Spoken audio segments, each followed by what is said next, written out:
अब तो ये नाम है। डीजे अनिल की नया टोला।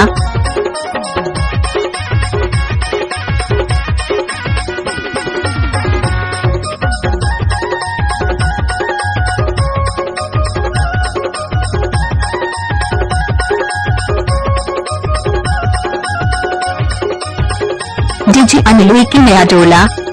क्या मुंगा के लाटा कोयलर भाजी मामा फुवन के बेटी हमार गाजी रजी हो जाना नारियल बेली ले जाऊं तोला बिहा के रो रजी हो जाना नारियल बेली ले जाऊं तोला बिहा के रो मम्मा के लाटा कोयलर भाजी मामा फुवन के बेटा हमार गाजी राजी हो जाना नारियल बेला ले जाना मोला बिहा के रो। सफेद साड़ी में लाल बिंदी लगाती हो, तेरी माँ का तुम एम्बुलेंस नजर आती हो, वे घायलों को ले जाती है, तुम घायल करके जाती हो। डीजे अनिल की नया टोला।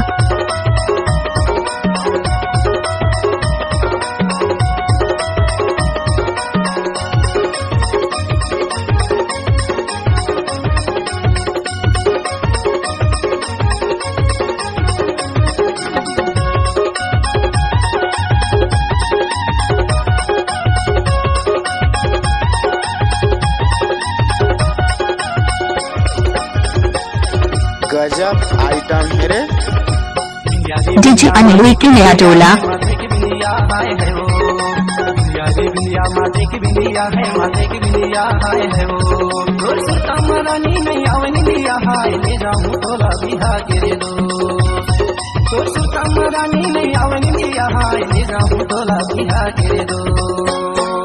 मम्मा के लाटा कोयलर भाजी मामा फुवन के बेटा हमार गाजी राजी हो जाना कैसे लगे। डीजे अनिल की नया टोला। राजी हो जाना नारियल बेला ले जाना मोला बिहा के रो।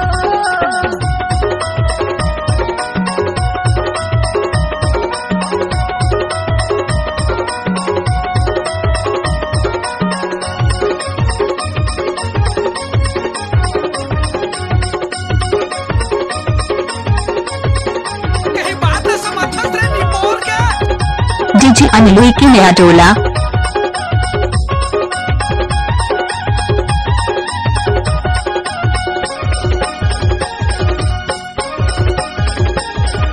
सोचाती रही तो बैठे के दीना है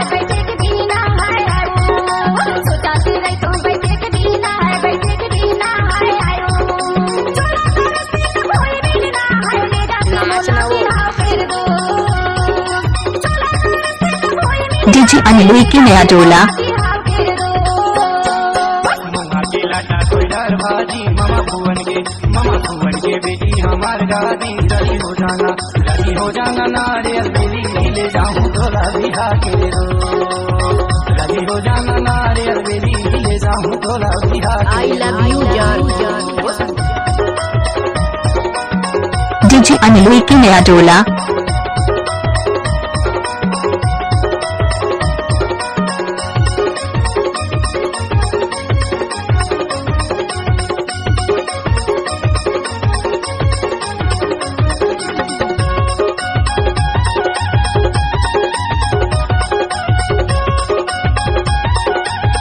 क्या नाम है आपका? डीजे अनिल की नया टोला। रस्ता दे रेंगे डोंगर गाली हाय है वो रस्ता दे रेंगे डोंगर गाली हाय है वो चिंता झनकर बे आवाज वाली हाय ले जाऊं तोला बिहा के दो चिंता झनकर बे आवाज वाली हाय ले जाऊं तोला बिहा के दो। मम्मा के लाटा कोयलर भाजी डीजे अनिल की नया टोला। हमार गाजी राजी हो जाना नारियल बेला ले जाना मोला बिहा के रो राजी हो जाना नारियल बेला ले जाना मोला बिहा के रो।